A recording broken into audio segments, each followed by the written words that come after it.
Okay.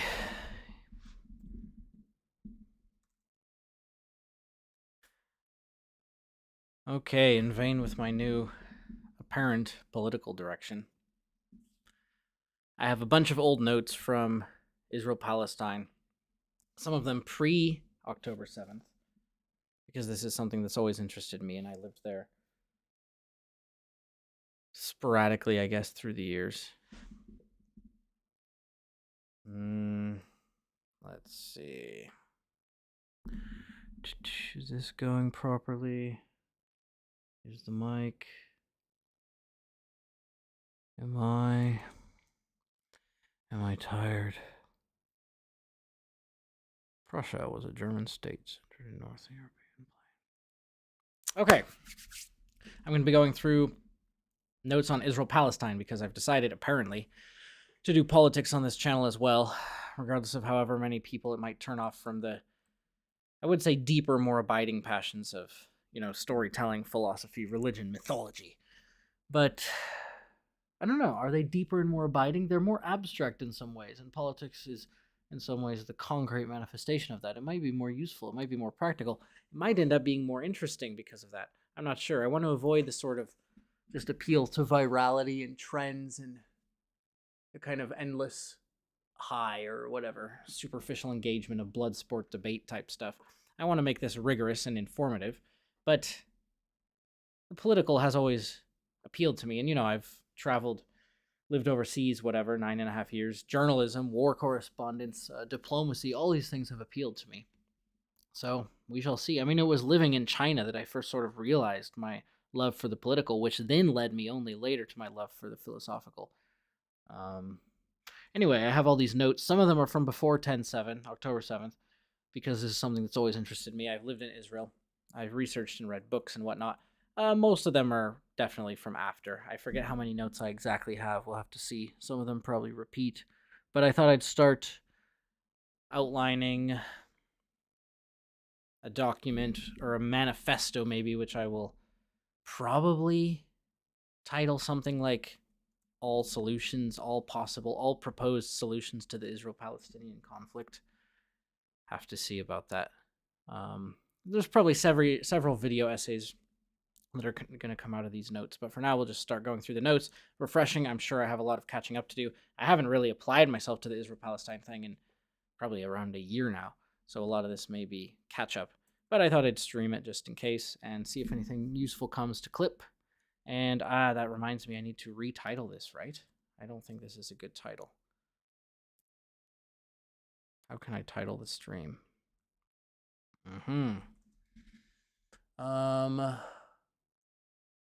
Israel, Palestine, solutions, researching and prepping for manifesto.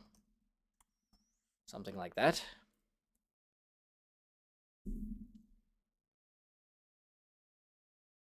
Maybe. Sure. All right, notes.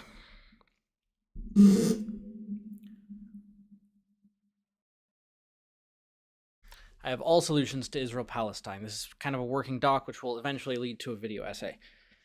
This is probably a little bit more recent, but it's probably relatively incomplete. Ideal prerequisites. Not necessary for peace, certainly not if Israel or Israel and third parties like Saudi and US act unilaterally to impose some plan on Gaza, but ideal. These prerequisites are ideal. Ideal for all parties, for sustainability, for maximal rights for Palestinians as well, etc. Okay, number one. Self-determination and sovereignty for both peoples. Seems obvious. That's kind of the foundation we're building this new world on, supposedly. That's kind of what we think is morally superior and also more practically effective, more powerful, more efficient. We think it's more productive, uses resources better. That's kind of obvious. That's kind of the entire aim here. Two, mutual security for both peoples. Currently, this obviously requires mutual agreements establishing the following: fixed territorial sovereignty and international some level of international oversight. Three, governance arrangements in Gaza after hostilities end should support the Palestinian people's right to self-determination based on adherence to international law. 4. Recognition of the State of Palestine and full UN membership are essential steps to fulfill the Palestinian people's right to self-determination. That's kind of a sub-point, I suppose. All of these are kind of sub-points to number 1, self-determination. That's the big thing. That's the big thing we've moved towards after the age of imperialism, after imperialism was kind of disintegrating through the 1800s. All these various, emerging nation states, really, the idea of the nation state, England and France, the Tsars in Russia, they were all kind of vying for power over Asia, over the Middle East, which the Middle East sort of label in that time referred also to large swaths of Central Asia, so Afghanistan, and then even on up into the USSR, Kazakhstan, Tajikistan, Uzbekistan. This was all kind of referred to as the Middle East, as far as I'm aware, and they were all kind of vying for power over this land, not because it's particularly useful in and of itself, but because primarily India, China, these massive trading partners in the Far East, and then South Asia, being India, were extremely prized. So Britain was eyeing Russia, seeing it as a threat, and trying to maintain control over this corridor to trade with India.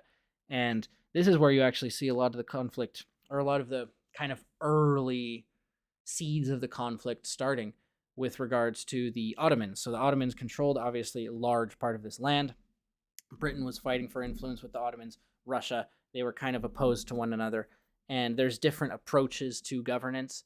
France, for example, was fine with religion, and so they had a little more overlap with the Ottomans there. The Ottomans were very kind of religiously governed, which did cause a lot of fracturing. And the Ottoman Empire was already well in its decline in the 1800s. They had a lot of different ethnicities. I don't remember all of them. I need to research this more. Let's say research 1800s. Decline of Ottoman Empire. Russia, British, French, and German power struggle, and Ottoman, obviously. But the Ottomans were very fractious. There was kind of this overall image or facade presented of unity under Islam, unity under Istanbul, unity under the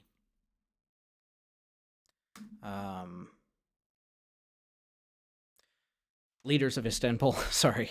And really, there were many more fractured entities. Everything was kind of locally governed, particularly in Palestine, for example, with the notable families. It was almost a feudal-style government, which isn't actually that crazy. I mean, keep in mind, this is an empire. This is still the age of empires. England and France are moving towards more kind of a nationalism, and they're still trying to maintain what hold they have over the world. And I mean, that's the whole reason Britain was so fiercely involved in all of this, and France, is because they're trying to maintain this hold over India and whatnot. And yeah, so I'm getting a little bit sidetracked, but they have this focus on convincing the Turks to leave the strait open to them, so they can continue their naval power. The British Empire is stretched very thin across the world, a lot of weak points. If Russia could take the strait, then they would have a massive advantage. It would give them an opening into the Mediterranean, and Britain's power would be threatened. So you have a lot of the early seeds coming, actually, with the fractured kind of nature of the Ottomans, with the Young Turk uprising in Senica, and yeah, I mean, I'm kind of rambling on. Okay, moving on. Let's see. 4. Cohere behind negotiating authority or leadership on both sides, must include military or security cohesion. 5. The state or states of Palestine must be unified, sovereign, and independent. If a 3-state solution is reached, each of the 3 must be unified, sovereign, and independent. A reduced form of statehood on any count would undermine security for both Palestinians and Israelis. Did I say 3? 6. 7. Democratic processes in Israel and Palestine should be respected, with targeted measures and sanctions in response to systematic violations of international law. These would need to be overseen, again, by some third party. Maybe I can put a research further there, in case there are any alternatives. The best candidates are currently the US and Saudi.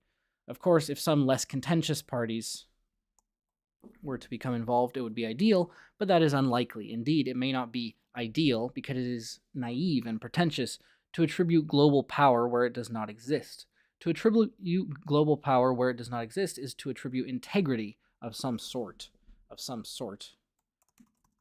where it does not exist.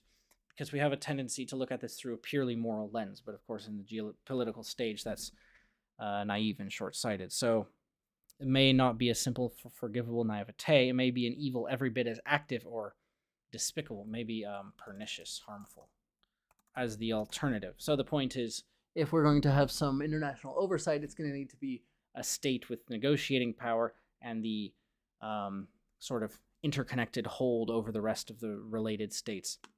It's going to need to be a large enough player to hold to its promises and to hold its side accountable. So the US would perhaps be holding Israel accountable. Saudi would perhaps be holding the Palestinians accountable. Anyway, if it were possible, of course, it could be a Saudi on one side and someone like Germany or France or the UK on the other. It could even be Spain or Ireland, someone who has signaled recent support for the Palestinians on the Palestinian side. But of course, this would mean too much reshuffling of the actual state of things. This is very unrealistic as things stand. For better or worse, the US is doomed to play this role, reap the rewards, and reap the ire of the international community. Signaling is all well and good when the state of NATO is static and largely dependent on the US military. But when signaling moves to action and realignment with something as wasteful and messy as the Sunni Middle East, then signaling will crumble and the Spanish or Irish public would realize once again why it has aligned itself with the highly efficient, productive, harmonious West. The mention of Spain or Ireland here is more a point of interest or rhetoric than a realistic possibility. That was just kind of a thought process or an example that I followed. Okay, 9. UNRWA and others would need to be purified, made trustworthy once again, or otherwise abolished. Obviously. I need to research a bit more on citizenship, because I'm not sure. UNRWA is charged with managing Palestinians in terms of education, etc., but I'm not sure how that manifests, or how that would manifest if Palestine gained statehood. I'm not sure how that manifests. If Palestine gained statehood, I'm not sure how that would manifest for the diaspora. Palestinians in Lebanon, Syria, Jordan, and further abroad, etc. Okay, 10. Citizenship for refugees could conceivably be transferred to other countries, but this seems highly improbable and anyway suboptimal. This is perhaps along the lines of what Trump is proposing, but does not seem like the sort of world we want to build or the sort of precedent we want to set. At least this is what we tell ourselves. Okay, 11, prerequisites. Prerequisites of lesser importance. So those were kind of the main prerequisites I see for any sort of solution. That's self-determination and sovereignty for both peoples. That had a bunch of sub-points like security, governments that support self-determination, adherence to international law, coherent negotiating authority on both sides. And then larger points, once again, democratic processes should be respected with targeted measures and sanctions in response to systematic violations of international law. These would need to be overseen by a third party, blah, blah, blah. Okay. Lesser prerequisites, a clear arrangement for border control and movement. This also likely involves a third-party oversight for some extended period of time.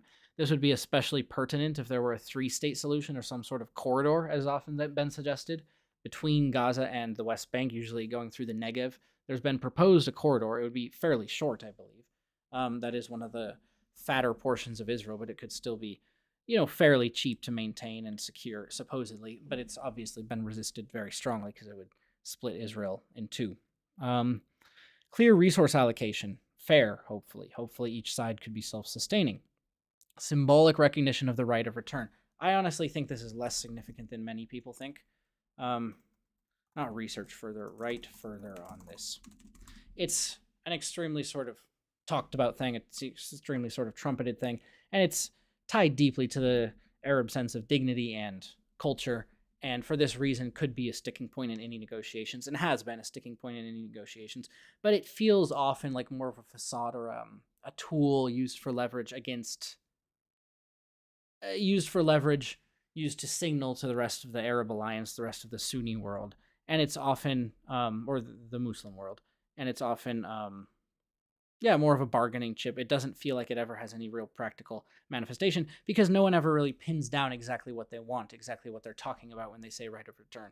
Usually they'll propose something like, we need, every Palestinian to return, and that's obviously a non-starter. So Arafat would say things like that, obvious non-starters, simply to derail negotiations, and the Israeli side would say, of course not, and then things would sort of spiral from there. So it's often been used as a tool. It's difficult to say in what sense it could actually happen. But it is ideal. I don't know if it's a prerequisite. That's why I kind of put it lower down on this list.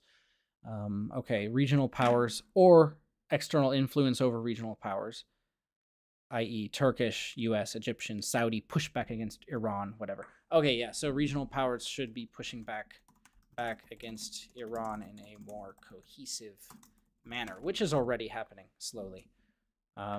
Friendship building, lol, because that's very difficult. But we need to keep in mind that this sort of thing already does go on. Palestinians had lots of work visas into Israel. They do form friends cross-culturally. It's difficult. It's isolated. Obviously, there's a lot of Arabs in Israel who have family that interact with Palestinian Arabs. But it's difficult. Okay. So then we have 2-state solutions, 1-state solutions, 3-state solutions. All of these need expanding upon and research. Alternative solutions. And then we have a brief timeline. So this was not a very complete script at all. Holy cow. I guess that's why I never published it.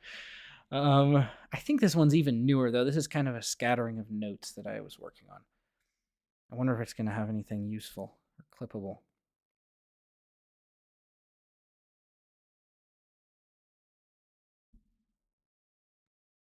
Universally applicable notes regarding Israel. This is probably useful. Okay.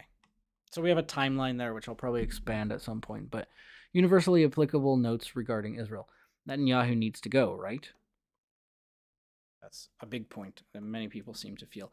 In this vein, are there issues also powered by the following?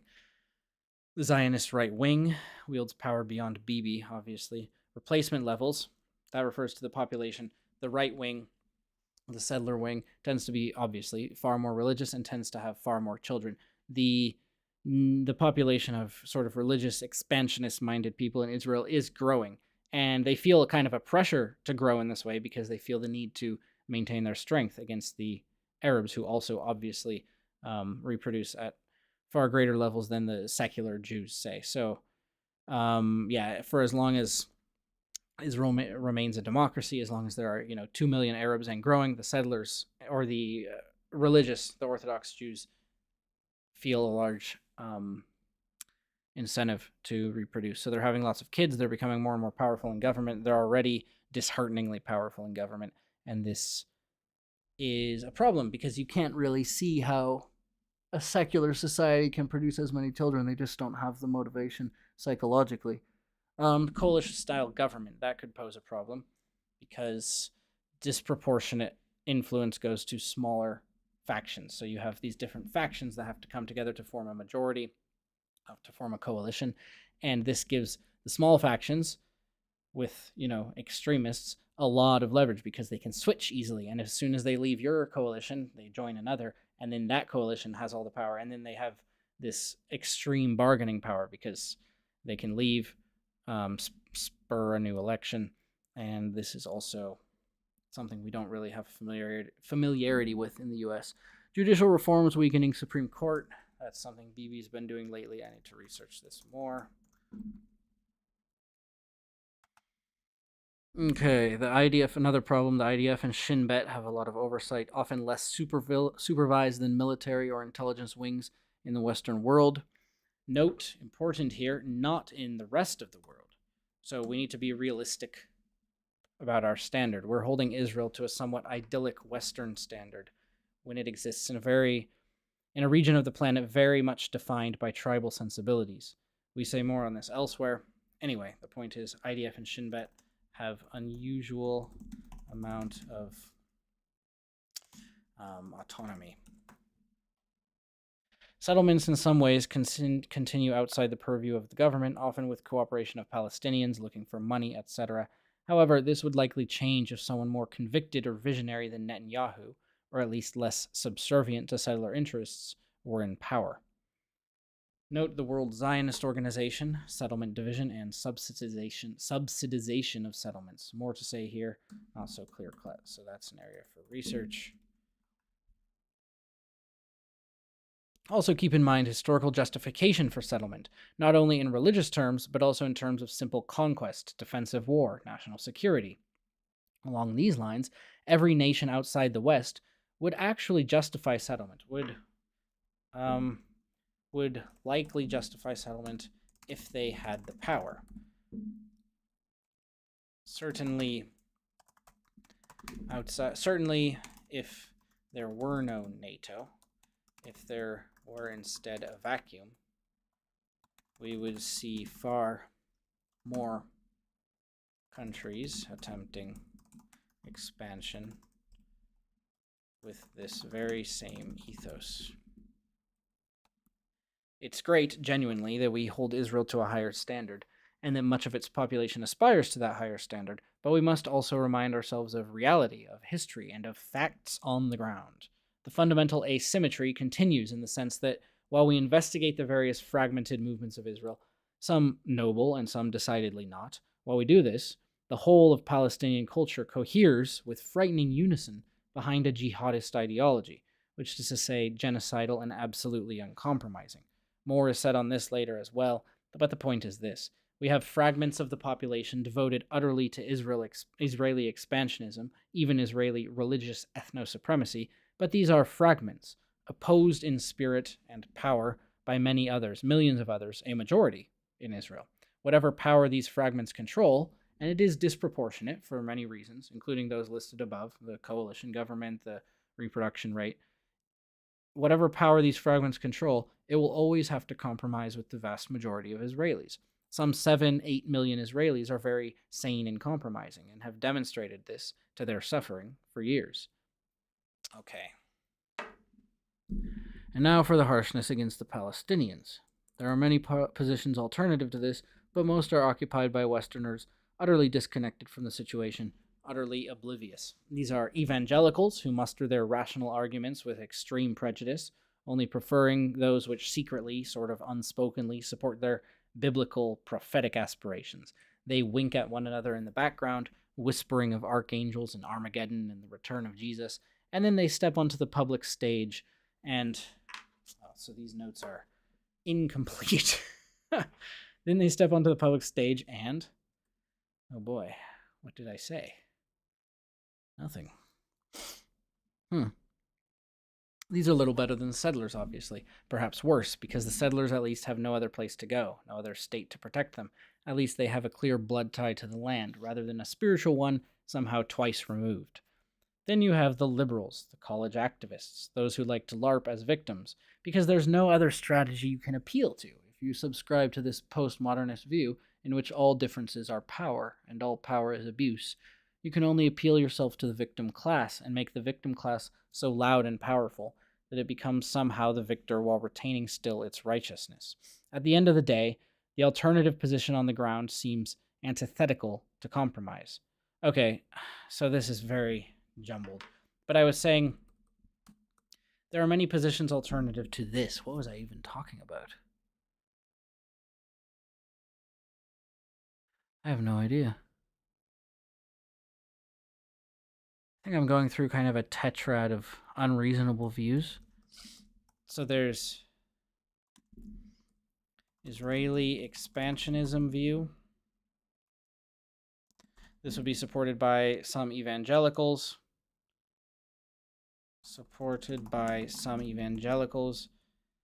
And then settlers.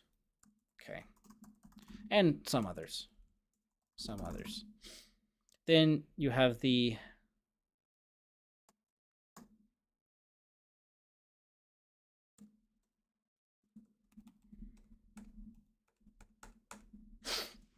Palestinian river to the sea view, supported by liberals, college activists, those who like to LARP as victims, which is, of course, reductive and harsh. And then, of course, most Palestinians, which is a somewhat concerning contrast to Israelis. At the end of the day, this position on the ground seems antithetical to compromise. Israel should not exist. Any softness on Israel's part is a weakness to exploit. Any harshness, i.e. the settlers, is an evil to decry, and an evil which justifies continued struggle. But even these are not really questions in the end. There is no question of a justified or unjustified attack, a justified or unjustified victim, be it soldier, mother, child. There is no question of justified or unjustified indoctrination when it comes to jihadist cartoons for children, for $10,000 bounties on Israeli heads, for a culture joyfully propagandizing tribalistic war on every level. These things are no question. For the Palestinian side, unfortunately for those who do want peace, who do exist and who are silenced, unfortunately there are no questions of this sort. No, these things are merely tools for arguing on the world stage, or for justifying to those who ask questions, even Palestinian children, or for Amnesty International, or Bet Salem, or anything else. Any mention of international law, any mention of historical precedent, any mention of democracy, any mention of the UN, these things only and ever serve the ultimate aim of, well, Israeli eradication of river to the sea. This is overtly and publicly stated and propagandized to a degree which far outweighs. I'll just leave it there. Okay. Things which, again, I point out are so asymmetrical that they do not even exist in the Palestinian paradigm. Blah, blah, blah. Okay. So there's some there. That's a little more coherent than the beginning. I could perhaps use that. I'll maybe highlight that. University applicable notes. That could go towards some sort of manifesto. But a lot of this is pretty garbled. Okay, relocating settlers is very probably an impossibility at this stage. It is not an ideal to strive for. It is not a moral ought that can be retroactively understood or enacted. It is no longer possible. Whose fault this is once again largely irrelevant. I do need to, the point is definitely that this, however tragic, however unjust, whoever's fault this is, all these things are once again largely irrelevant. Those Palestinians who rail and decry settlement might do so understandably. Certainly some do. But in function, these cries are used only to perpetuate the genocidal and totally self-destructive ethos of Hamas or jihad. Maybe I'm not stating this clearly. I need a simpler or more streamlined articulation of this point. Oh, I remember writing this. Yeah, because I'll ramble on and I'll get on all these tangents and I'll lose track of what I'm actually trying to say. And it's like, this isn't going to turn into a video essay. This is like it's garbled notes. That's what it is. Okay, maybe I'm not stating this clearly. I need a simpler, more streamlined articulation of this point. The governing authorities of Palestine must be coherent. They must have the ability to negotiate reliably. They are not merely equally immoral to the expansionists, or not only would be seen as equally immoral if only they had the power. These things are true. Indeed, they are probably less moral because they gladly urge their civilian installations, their women, their children on to immolation. But the point here isn't that they are equally immoral or less moral. The point is, the point that deals with the facts on the ground and moves us towards a better future is this. Those Palestinians who rail and decry settlement may do so hypocritically but understandably. But the unique asymmetry here, their unique disadvantage, is that continuing to cry out, to take funding, to urge their populations on, this results in only more tunnels, more rockets, more decades denied citizenship of any country, more land lost, more checkpoints, and more justification for all these things. Every year that passes, and that this indoctrinated tribalistic madness continues, every other party becomes more and more justified in abandoning them. Justified here is doing a lot of flexible work because it might not be morally justified, but it's sort of geopolitically justified or justified in terms of practical realities that could come about in the future. The Egyptians, the Lebanese, the Jordanians, the Saudis, the Israelis, of course, every year that passes and that this indoctrination, tribalistic stuff continues, they become more justified in abandoning the Palestinians or in continuing the fight. Okay. More garbled notes. This is not the best. This is not nearly ready for any sort of publication. Let's see.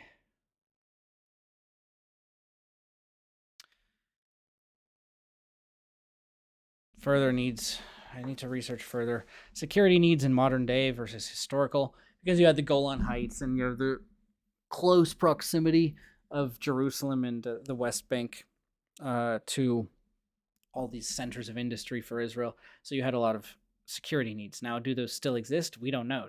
Warfare has moved on in a lot of ways. We have far more destructive technologies. Does that mean land is less or more important? Obviously, Israel devotes a ton already to aircraft and intelligence, and that's kind of the key of the modern, and technology, and that's kind of the key of the modern day. But do the heights still offer an advantage? Is there some advantage to just a cushion, a buffer of physical land? This is something people debate about. I suspect they don't. It's not as vital as it used to be, and I suspect the appeals to security are largely, once again, just tools used for bargaining. And, I mean, the fact is, the West Bank already has so many settlers that, like I said before, resettlement at this point seems impossible. It's my guess and slightly educated understanding that Iran has a stronger propagandistic presence than in the West than we might suspect. Not as much as Russia, probably more than China and Saudi. Some of this is via Qatar, but not nearly all. Okay, I need to research Qatar-Iran relations. Russia is the greatest influence on the US, of course, which surprises some who have come to see Russia, rightly in some ways, as a paper tiger, and China as her primary adversary. Because of historic entanglements, however, and Chinese isolationism, and socio-linguistic proximity, and so on, because of these things, Russia's propagandistic effort, specifically covert propagandistic effort, remains more powerful than China's. China's leverage is more economic than ideological.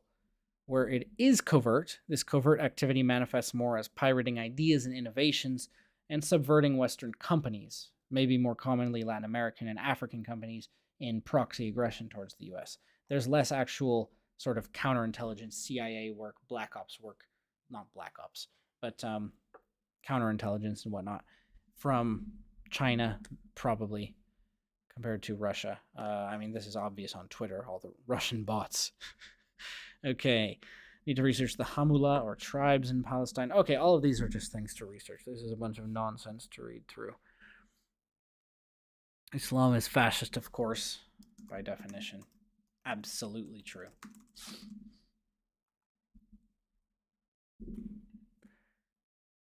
In other moments, I try to be more mild or nuanced in my views. In this, I cannot. That Palestine voted itself a fascist theocracy. Israel, for all its faults, is neither, although it verges. Bibi has theocratic leaning features. Extreme Orthodox Jews have strong theocratic features, less fascist ones, as they are, well, thus far, either tolerant of the pluralistic state of Israel or else are not settlers, but Satmar Hasidim or Neturei Karta. So Satmar Hasidim and Neturei Karta are sort of ultra-Orthodox, which reject the idea of statehood, reject the state of Israel, and usually it's because of some prophetic reason. They believe, that things need to happen initiated by God. Israel as a whole, the state that exists now, is defined by neither fascism nor theocracy. Those religious elements dispersed throughout are relatively mild, i.e., the government moving to close buses on Shabbat, and are unique because of the unique state of the Jewish people. Israel is their only state, and their religion is extremely orthopraxic, meaning it is embedded in tradition, bloodlines, memory, actions, practices. It is a sort of social order, a designation of roles. It is a collective agreement which brings cohesion, especially in diaspora. It is not the slightest bit proselytizing. This is in contrast to Islam. So all of that was sort of to argue that Palestinians voted themselves a fascist theocracy more so than the Israelis, because of the fundamental difference between Islam and Judaism. And then, of course, the Jews only have this one state. Okay, this is all very garbled. On to better notes.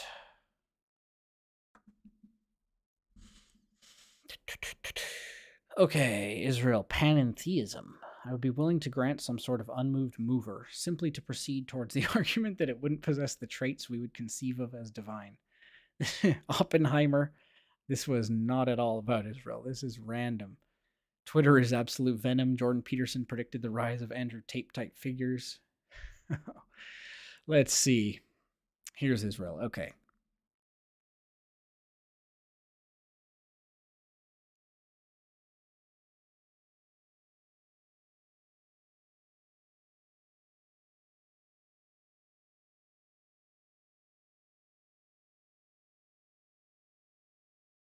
Okay.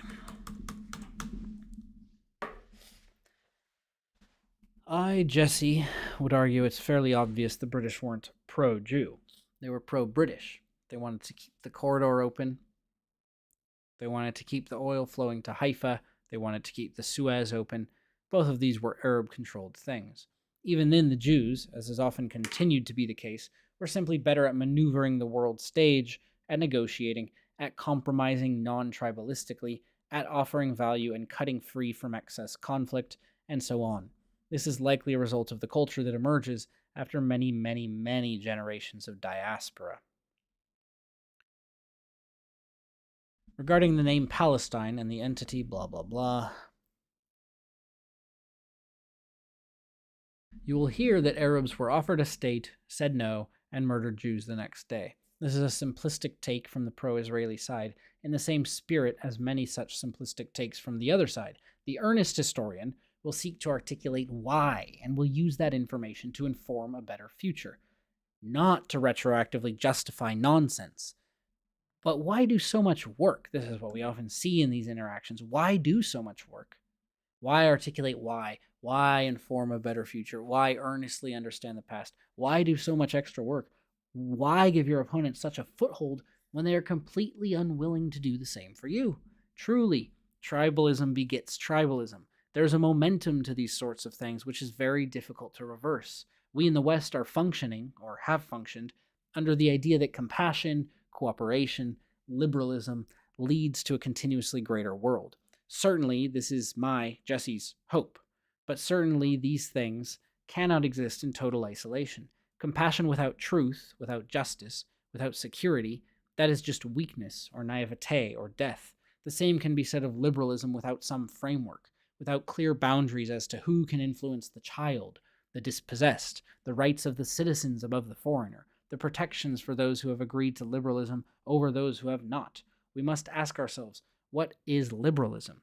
I would propose compassion as a gut... So what is liberalism? I would propose compassion as a gut impulse or reaction is no virtue. It is not compassion. In just this same way, liberalism, when defined in terms of no other virtues, no other constraints, is completely meaningless and indistinguishable from something like anarchy. It would lead to maximal and not minimal tribalism. This is very key. That's kind of good. That's publishable already. Okay. So 800,000 Jews were pulled from other countries, sometimes expelled, more often simply fleeing growing discrimination, increasing pogroms, etc. These have, of course, settled largely in Israel. They form the majority nowadays. An obvious question posed the anti-Israel crowd is this: what is the status of their guilt? Of course, like all such questions, it draws attention away from practical solutions, away from a standard and concrete application of international law, and draws attention towards this spirit of retroactive justice, or at least ongoing justification, which helps nobody. Again, these conversations are useful and necessary for understanding the conflict and the peoples, and understanding how human dynamics work, but these conversations should not inform our ultimate sense of what is just or unjust, or what should we be done with peoples now in the region, or who needs to be retroactively, justice needs to be retroactively enacted upon. The region is as it is, and we must deal in some sense with the distribution of lives and property and sentiments as they are. Also noteworthy, and also to research so I can actually discuss it, the commonality of not only ethnic cleansing or transfer or conquest, but actual genocide in the 20th century. 14 million Germans post-World War II, 14 million Hindus and Muslims in the partition of India. These are millions, not hundreds of thousands, or honestly mere thousands, if you want to discuss actual non-combat scenario killings like Deir Yassin, etc. So these numbers far dwarf the numbers that are suffering in Israel, Palestine. Then you have Ukrainians, Armenians, Poles, Sudanese, Nigerians, Chads, Angolans, the various ethnic groups of Afghanistan, Kazakhstan, Tajikistan. I need to research that one. Kurds, Cambodians, Vietnamese, Thai. Even in China, over the course of just a few years, far more precise suffering is inflicted on minorities in the form of internment, re-education, forced labor, and so on. Now, is there a certain spirit or vibe which is more troubling in the Israel-Palestine situation? Perhaps, but some large portion of it is due simply to the media exposure we have, and the degree to which we feel connected to those places. No one knows where Xinjiang is. No one knows anything about it.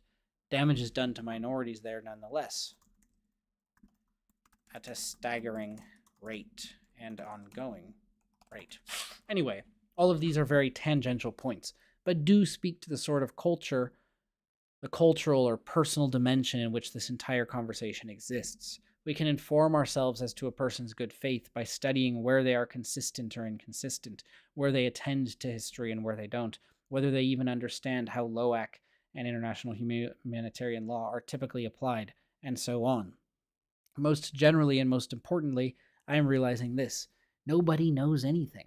Everybody is very tribal, and for many, narrativism and this spirit, as I keep mentioning, of retroactive justice seems to take precedence over any sort of concrete discussion regarding realities on the ground.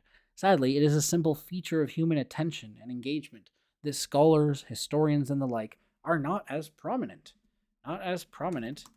as whatever you want to call us.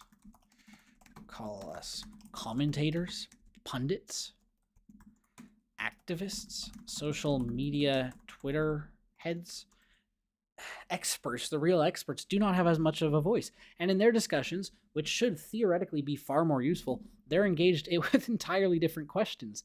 The facts of the past are laid out, debated on, sure, discussed. The narrative or emotional weight is quibbled over. But the sides are known, and the true difficulty comes instead in discerning how the future might be made better, what the past reveals about the human project and questions and uncertainties, and how to actually fix the situation on the ground. The experts are concerned with these very nuanced points, and they discuss them in this very academically rigorous manner, and the language they use and the sources they cite is all, well, it's just much less tribalistic,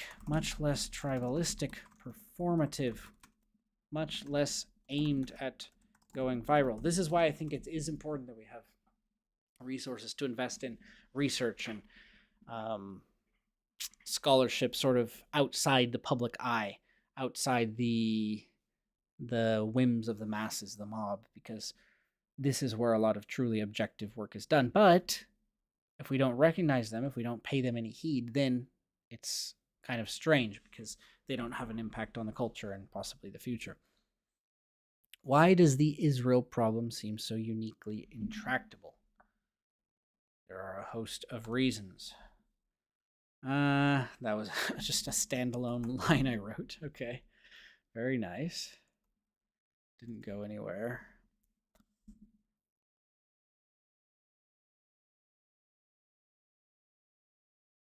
Okay, so that's slightly more coherent, all of that. I'm going to put a title, incoherent. And then above here, this was all kind of coherent. Kind of coherent. So I'll use the kind of coherent ones for possibly this video essay I'm working on.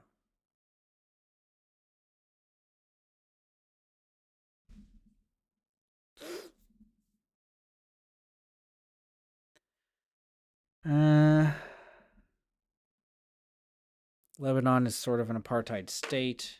Sort of an apartheid state. I wonder if I've learned since then, because I wrote it is an apartheid state, which the Palestinians have very restricted rights in Lebanon. So it is in some ways an apartheid state. Did Syrians roll over Palestinians with tanks? Egyptian war in Yemen, 100 to 200,000 people. Blah, blah, blah, blah, blah, blah. I don't know. This was all just like random notes. Okay, let's get to more useful stuff. Aha, the principles. Yes. Appeals to the UN. Yes, this is important. Certainly anything the UN does is strange. Its resolutions, its initiatives, its judgments should all be scrutinized most closely. I need to research the UN. Why does nobody talk about what it even is? Why does nobody understand its limits in terms of authority, and that these limits are very justifiable? People appeal to it as a moral or legal authority when it serves them, but otherwise they completely ignore the nature of the beast. It's not a democracy. It's not a governing body. It has jurisdiction only in so much as nations allow it to, and they do that only in so much as it serves them, their political aims, their uniquely political aims. How could it be otherwise? It is naive to assume that a UN vote reflects any consistent standard in any sense, moral, political, legal, any standard of historical precedent of anything. The UN is a stage for power politics. It is not a global government. There's this weird thing people do, people like my age and younger, where they treat the UN as if it's some sort of like arbiter or moral arbiter, or if it's some sort of like global democracy, like watching over us and saying what we should do. This is not what the UN is at all. Appeals to the UN are very, very, very often disingenuous. I believe certain resolutions condemning one nation's actions may I believe, no, this is true. Certain resolutions condemning one nation's actions may qualify as international law, while others may be dismissed. The standards are not jurisprudential, but feudal. That's not a very good sentence. But the point is, it's very inconsistent, and its rulings are inconsistent. They're not reflections of a standard. They're reflections of political interest.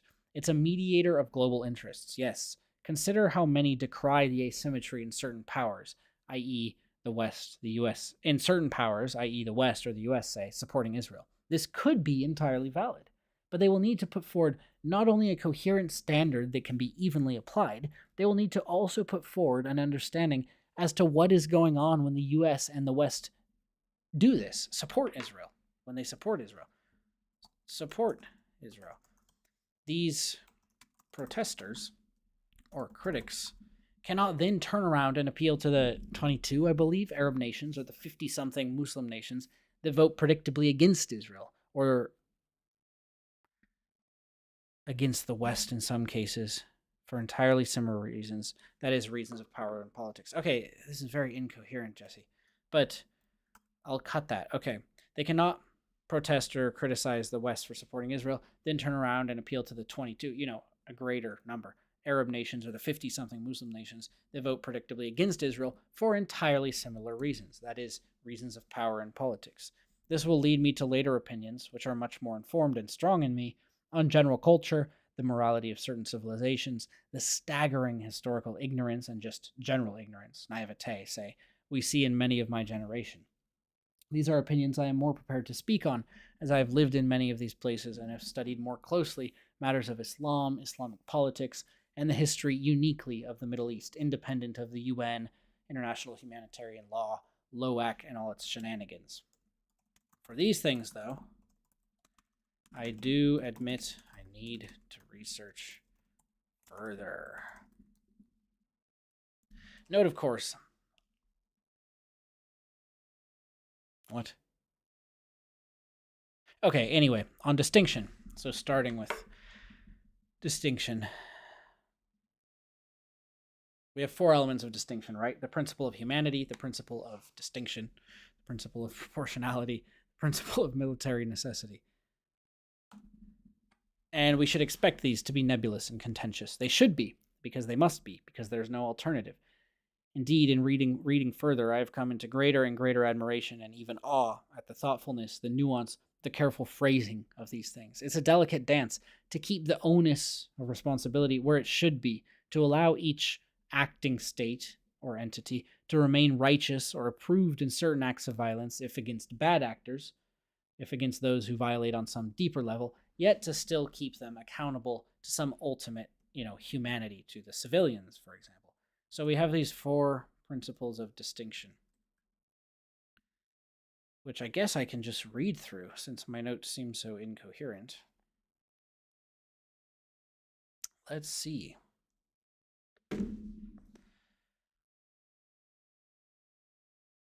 What? Humanity. This is not working. Fundamental principles of IHL. International humanitarian law is the branch of international law that seeks to impose limits on the destruction and suffering caused by armed conflict. It establishes, in the words of Article 22 of the Hague Regulations, that the right of belligerents to adopt means of injuring the enemy is not unlimited. A group of general and fundamental principles are central in pursuing this aim to limit the effects of armed conflicts. The principle of humanity, the principle of distinction, the principle of proportionality, and the principle of necessity. So yeah, the humanity one here seems not to have much. I'm sure I can find it elsewhere. Distinction.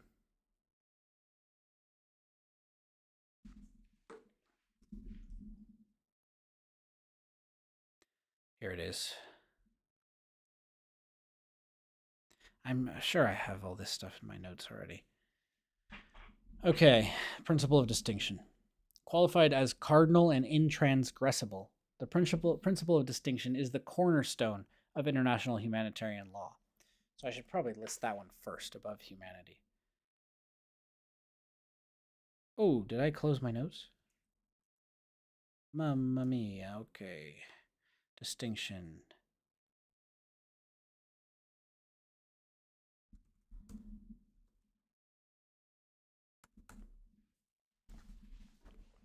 Qualified as cardinal and intransgressible, the principle of distinction is the cornerstone of international humanitarian law. One must know who and what may be targeted and who and what may not, and what protection to afford depending on the category which a person belongs to. Indeed, the basic axiom underlying IHL, i.e., that even in armed conflict the only acceptable action is to weaken the military potential of the enemy, this basic axiom implies that IHL has to define who that potential is deemed to comprise and who, therefore, may be attacked and participate directly in the hostilities, but may not be punished for such participation under ordinary domestic law.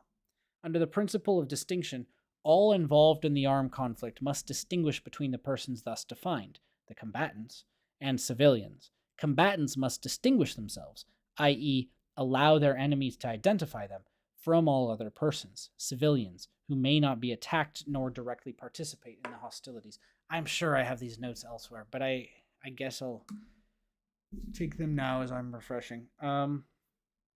So, IHL, all of IHL is built on this axiom. You must distinguish, how did they phrase it? That even in armed conflict, the only acceptable action is to weaken the military potential of the enemy. Okay. Even in conflict, the only acceptable action is to weaken the military potential of the enemy. And to this end, we must be able to identify combatants and non-combatants. And combatants, and non-combatants must not participate directly in hostilities. Otherwise, obviously they become combatants. Non-combatants cannot be attacked, but neither can they participate directly in hostilities. So, each party, combatants and non-combatants, must identify itself. Beautiful. The dividing line between the two categories has developed over time, reflecting the conflicting interests between, on the one hand, powerful, well-equipped states that want a strict definition of clearly identified combatants, and, on the other hand, weaker states that want to retain the option to use additional human resources flexibly and thereby continue the hostilities even when their territory was under enemy control, which is practically impossible if combatants have to identify themselves permanently. So this is saying, the dividing line between the two categories has developed over time, reflecting the conflicting interests between, on the one hand. So it's observing that powerful states desire clearer delineation between. Already you can see how the UN and international humanitarian law, how these things are nebulous political tools. We consider it more morally justifiable if combatants and civilians are distinguished, so you know who not to kill and blah, blah, blah, and you leave people alone and less people suffer. That's our current attitude, and it's probably correct. We hope it's correct. But you can also see how this could be a tool because powerful states desire clear delineation between combatants and non-combatants. I'm going to call those C and NC because NCs give a clear and chaotic advantage to a lesser state even once it has been sort of conquered or occupied, even once it has been occupied by the powerful state, and even once the combatants have been neutralized or incapacitated.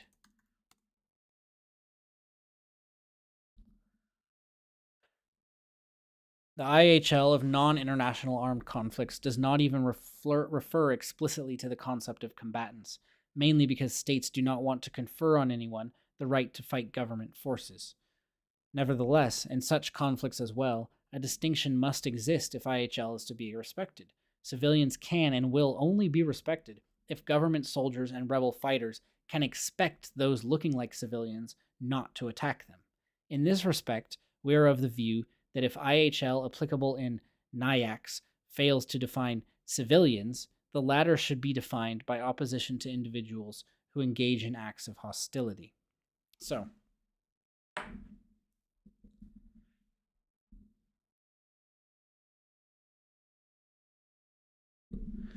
non-international armed conflicts would be what? Guerrilla warfare or rebellions,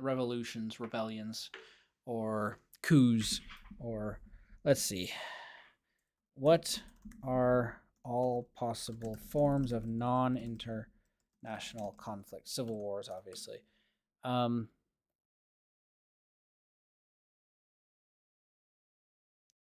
for short. NIAC. Armed conflicts between a state. I should write this down. Okay, so even in non-international armed conflict, NIAC, this distinction is vital. Why? Let's see. States are hesitant to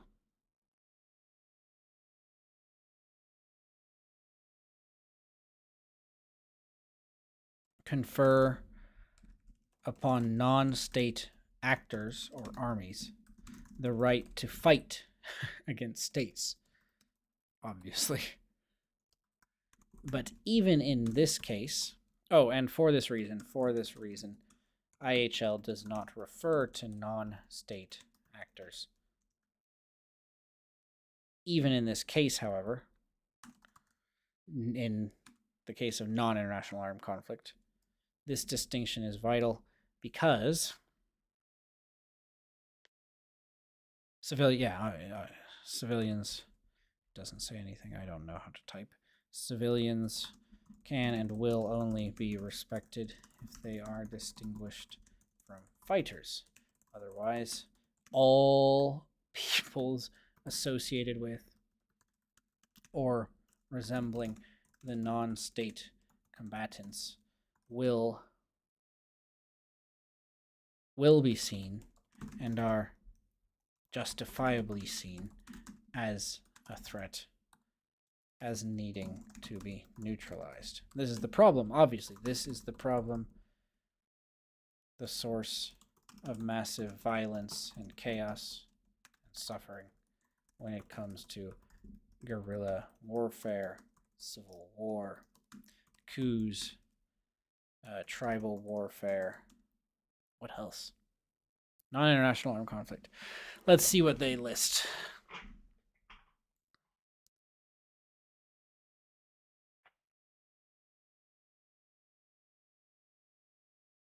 It's all just, riots, banditry, terror, insurrections, civil war.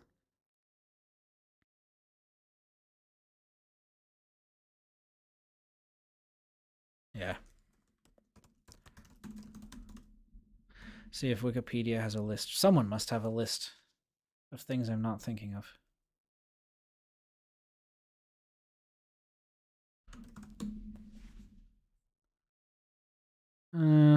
Well, the AI says Ethiopia, Cameroon, Haiti, Bangladesh, Ecuador, Iraq, Turkey. But that's not what I'm looking for. Yeah, a bunch of civil wars. Okay, list of non-international armed conflicts. Wikipedia. Jamaica, since 1943, political conflict. Myanmar, India, Indonesia, DR Congo, Colombia, Philippines. If I click on these, what'll it be?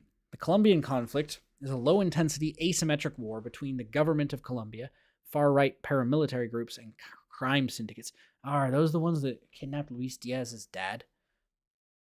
And far-left guerrilla groups fighting each other to increase their influence in Colombian territory. Some of the most important international contributors to the Colombian conflict include multinational corporations, the United States, Cuba, and the drug trafficking industry.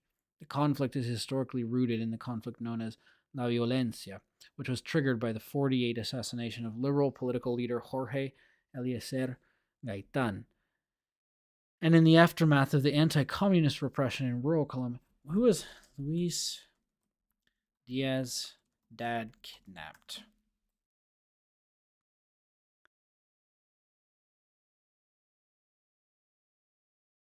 Held by Colombian...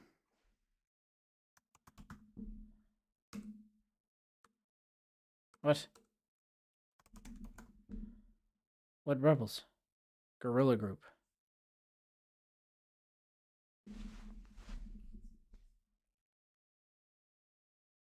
I can't see.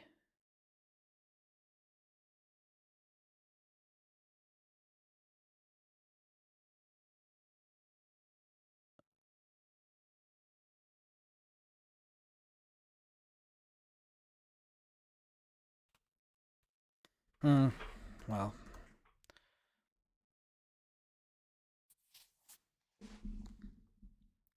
In this respect, we are of the view that if IHL applicable in NIAX fails to define civilians, the latter should be defined by opposition to individuals who engage in acts of hostility.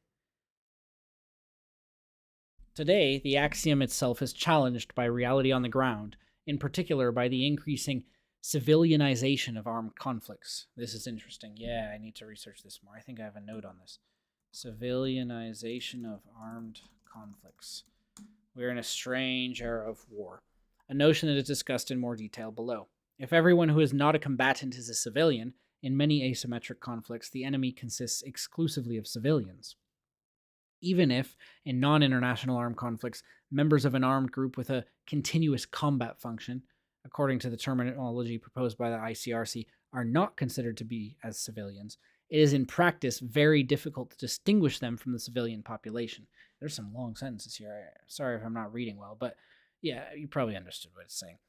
Even if, in NIAX, members of an armed group with a continuous combat function, according to terminology proposed by ICRC, even if they're not considered civilians, it is in practice very difficult to distinguish them from civilians. Furthermore, private military and security companies, whose members are usually not combatants, are increasingly present in conflict areas. On all these issues of civilianization, the concept of direct participation in hostilities is crucial because civilians lose their protection against attacks while they so participate, and may therefore be treated in this respect like combatants. Okay.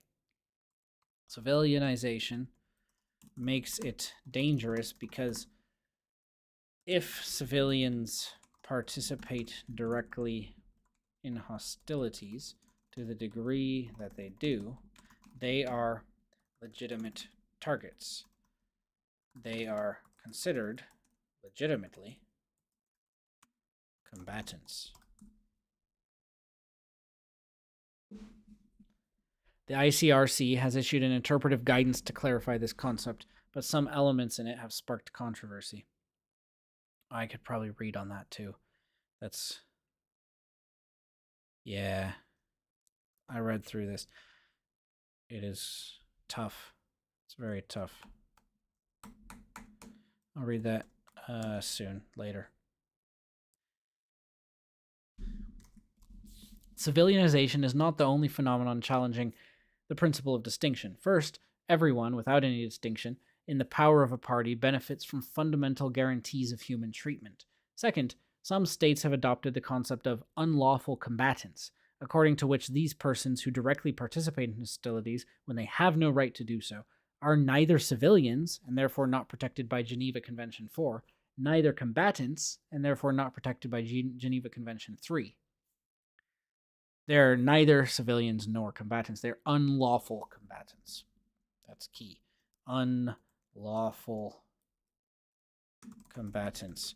Protected under neither Convention 4 nor 3. Third, there is a tendency in an increasing number of asymmetric IACs, international armed conflicts, and in even more NIACs, for members of armed groups not to distinguish themselves from the civilian population. There is an increasing tendency for combatants to not distinguish themselves. This is interesting. This is interesting and might seem unexpected to many modern minds. Why are soldiers more and more likely to nest themselves? Why are combatants more and more likely to nest themselves in civilian populations nowadays? Is it technology? Is it the decline of imperialism? Is it the diminishing? Are we losing our adherence to some idea of nobility or glory or the warrior spirit? Research more. Obviously, it's probably mostly tech and geopolitics.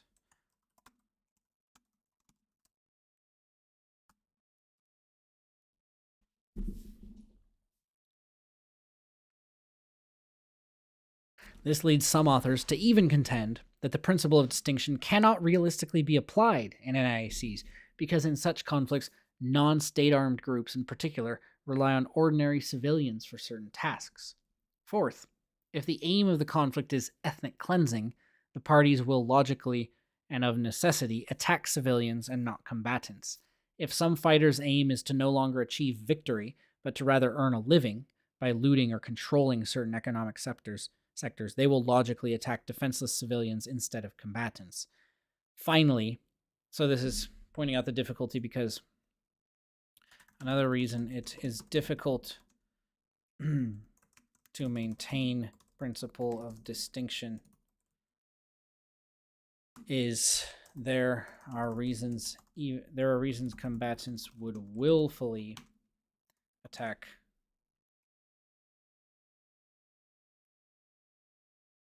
What the heck? How do you spell willfully? Oh no.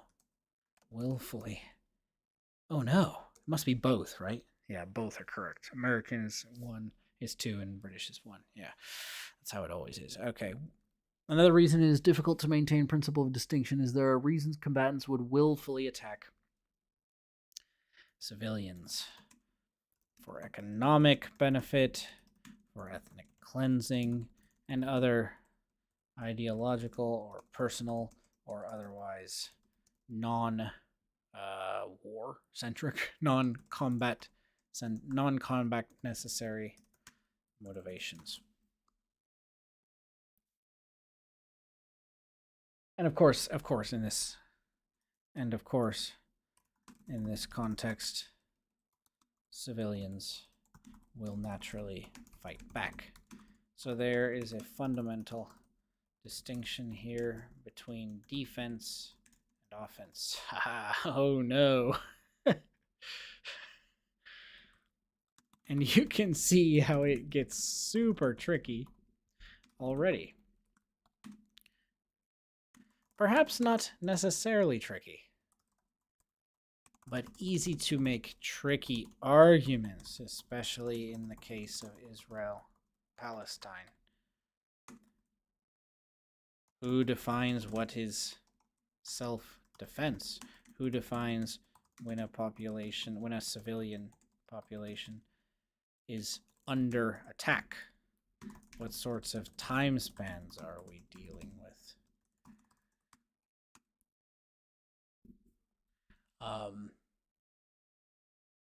To what year or treaty or hope do our accepted borders appeal? What is a civilian installation? If, etc., etc. Every side can justify whatever it wants. Oh dear. Then, okay, finally, so what do we have? We have 3 points. Civilianization is a great problem in the principle of distinction. Why? Well, first,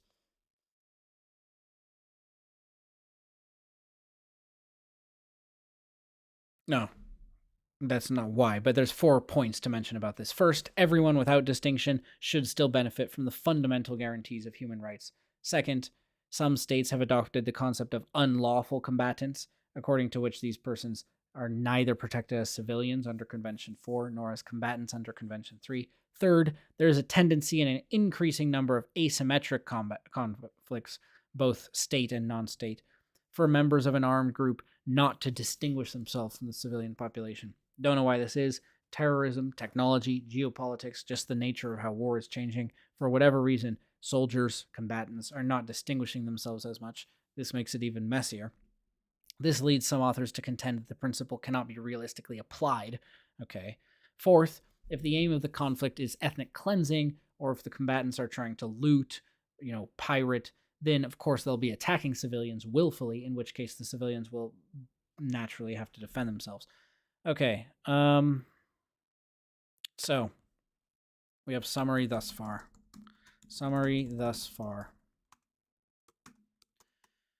Distinction between combatants and non-combatants. Civilianization.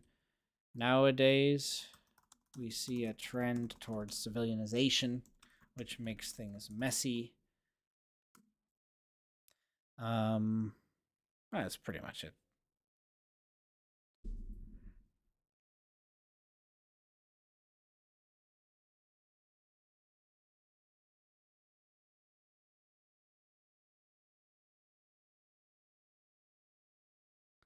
Oh, wow, they have a lot of stuff here.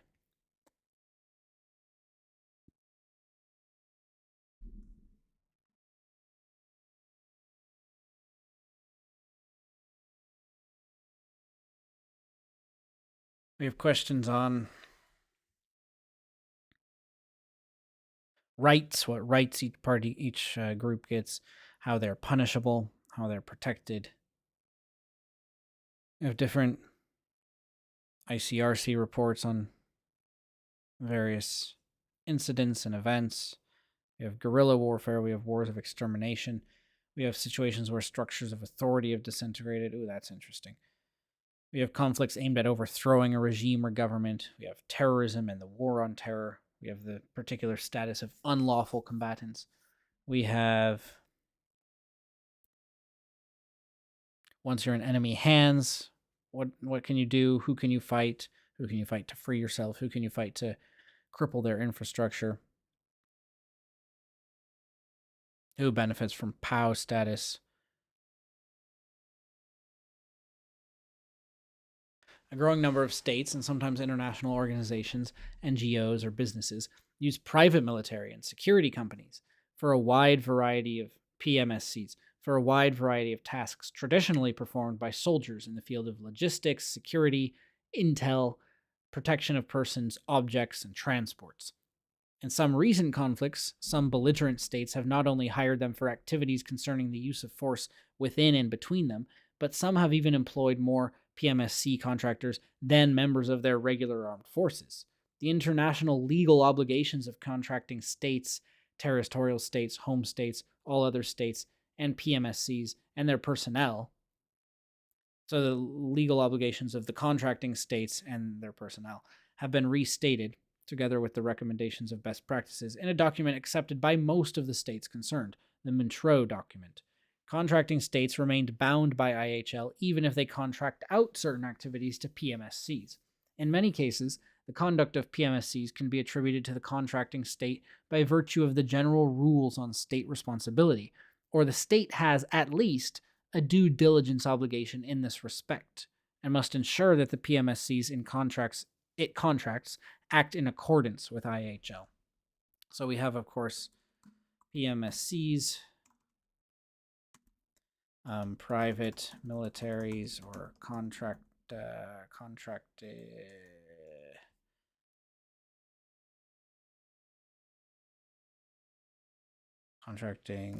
security companies.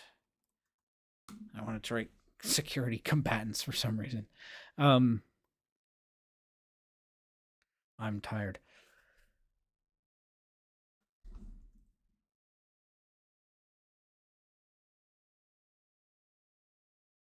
Beyond the few cases of active IHL rules, of activities IHL rules specifically assign to state agents, it may be argued that IHL implicitly prohibits states from outsourcing direct participation in hostilities to persons who are not combatants.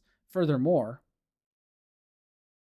since the phenomenon of PMSCs goes beyond the traditional notions of the Westphalian state system, and because many of them do not work for states and armed groups, it is equally important to apply IHL directly to PMSCs. What is the Westphalian state system?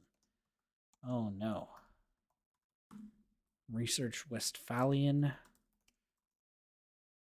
state system. That's no good.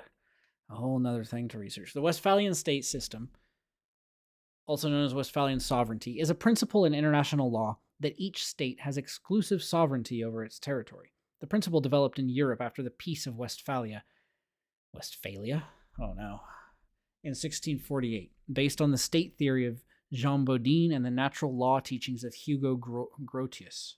It underlies the modern international system of sovereign states and is enshrined in the United Nations Charter, which states that nothing shall authorize the United Nations to intervene in matters which are essentially within the domestic jurisdiction of any state.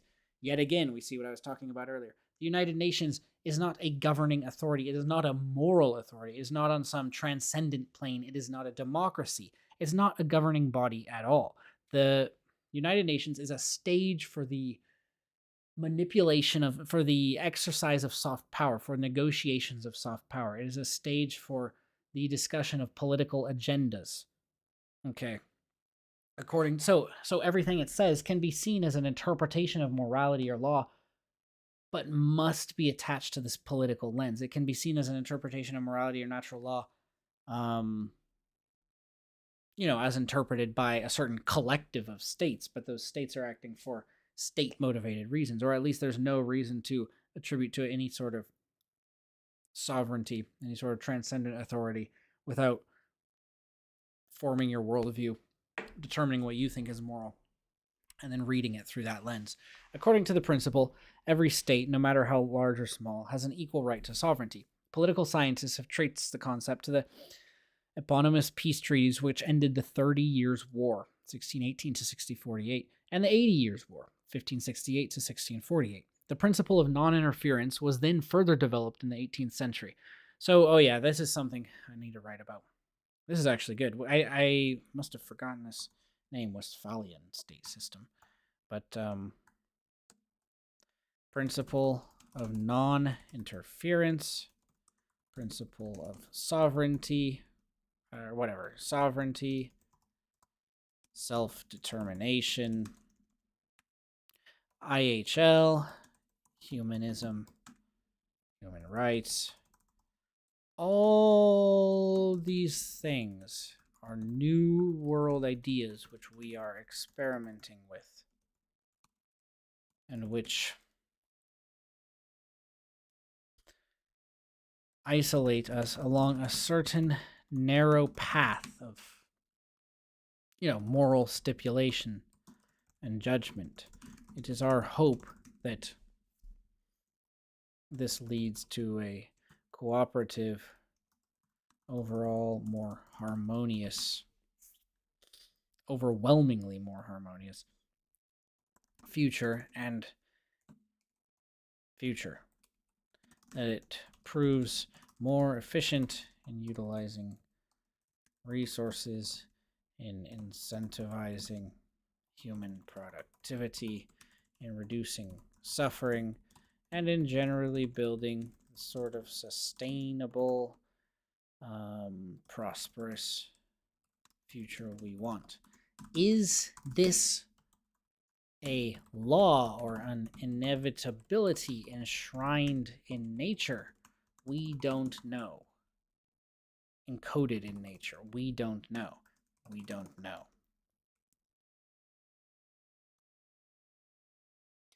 Okay, I'll research more on that later. Westphalia, whatever.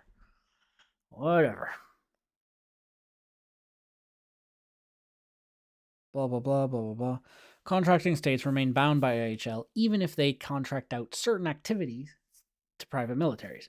In many cases, the conduct of private militaries can be attributed to the contracting state by virtue of the general rules on state responsibility, or the state has at least a due diligence obligation in this respect and must ensure that the PMSCs it contracts act in accordance with IHL.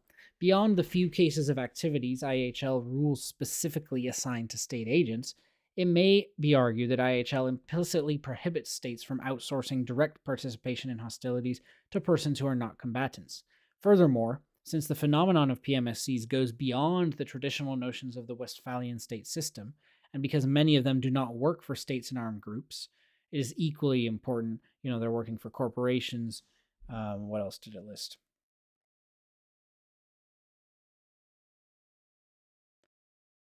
Logistics, security, intelligence gathering, blah, blah, blah. International organizations, NGOs, or businesses, right.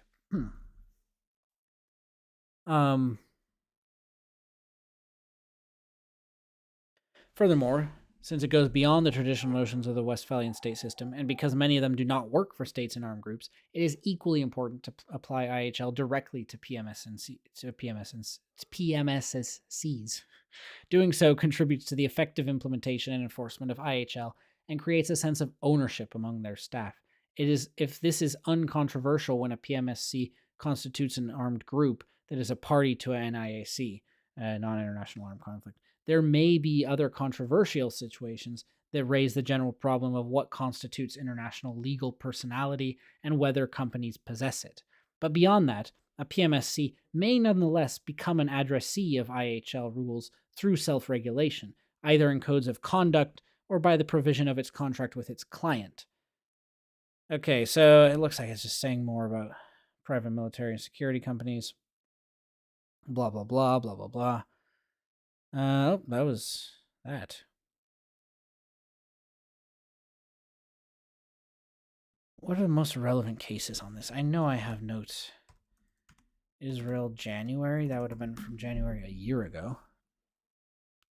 Principle of distinction. No.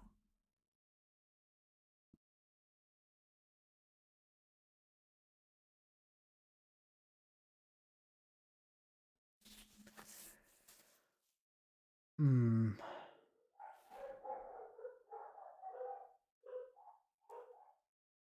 The purpose of the present ICRC report is to provide an overview of some of the challenges posed by contemporary armed conflicts for international humanitarian law, to stimulate further reflection, and to outline prospective ICRC action. First, the ICRC believes that the four Geneva Conventions and their additional protocols, as well as the range of other international IHL treaties and the norms of customary law, provide a bedrock of principles and rules that must continue to guide the conduct of hostilities and the treatment of persons who have fallen into the hands of a party to an armed conflict. Second, some dilemmas that the international community grappled with decades ago were, in general, satisfactorily resolved by means of IHL development. Thirdly, international opinion, both governmental and expert, as well as public opinion, remains largely divided on how to deal with new forms of violence, primarily acts of transnational terrorism in legal terms. While no one can predict what the future might bring, this report purports to be a snapshot, as seen by the ICRC, of challenges to IHL as they currently stand. Its aim is to reaffirm the proven tenets of the law and to suggest a nuanced approach to its possible clarification and development. Okay. So,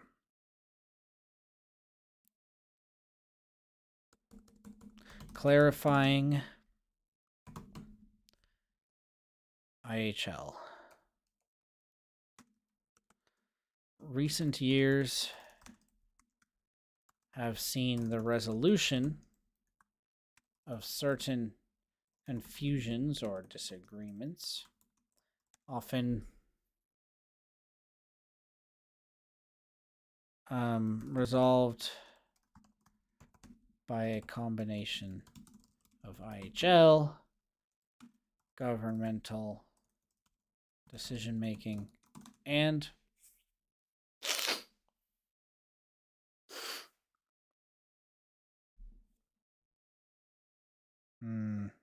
international. Okay, blah blah blah.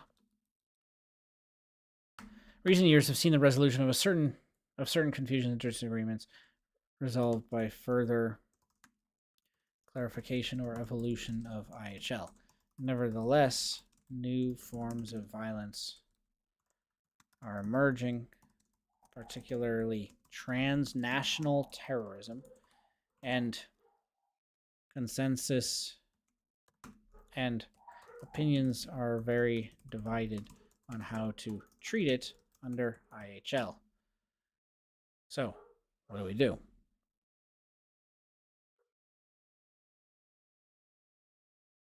International armed conflict is by far the most regulated type of conflict under IHL.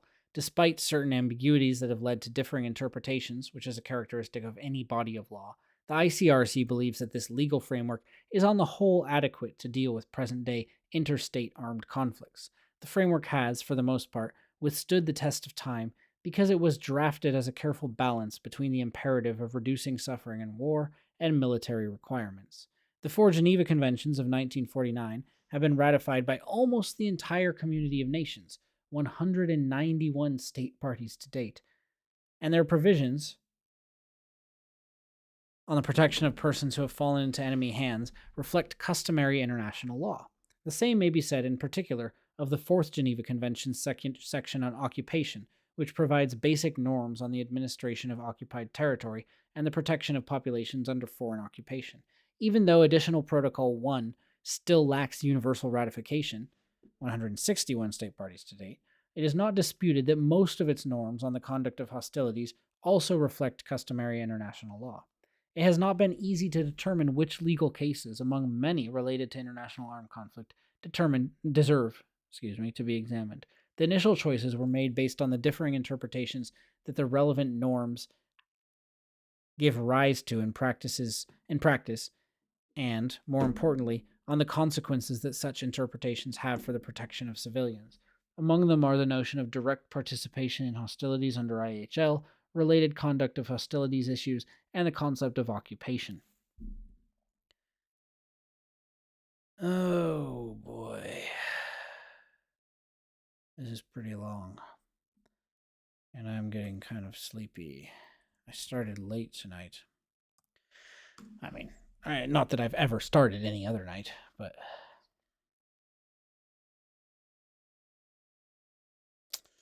Distinction. There was a PDF I had that was very comprehensive and less branching than this.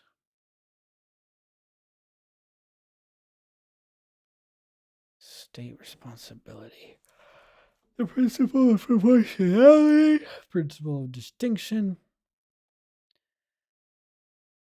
Yeah, these are...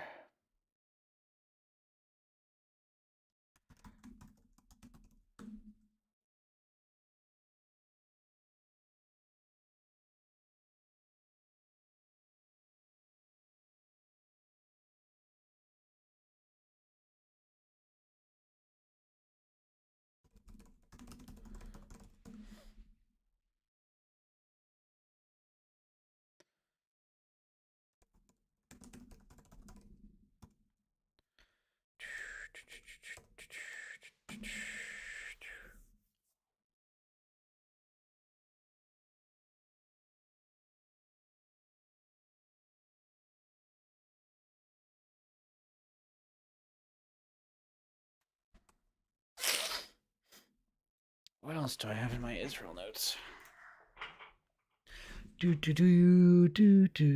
Principle of distinction.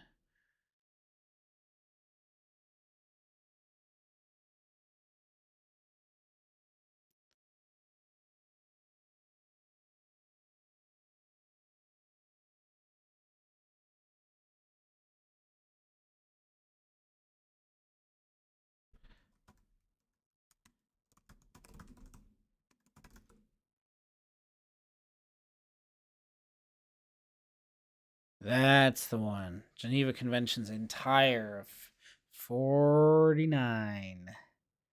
224 pages, baby. That's the one I was reading.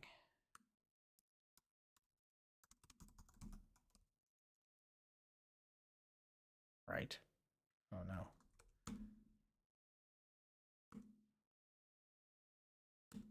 Yeah, that's the one. Maintenance of prisoners, protection and care. Yeah.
Israel stuff. That's a big one I had.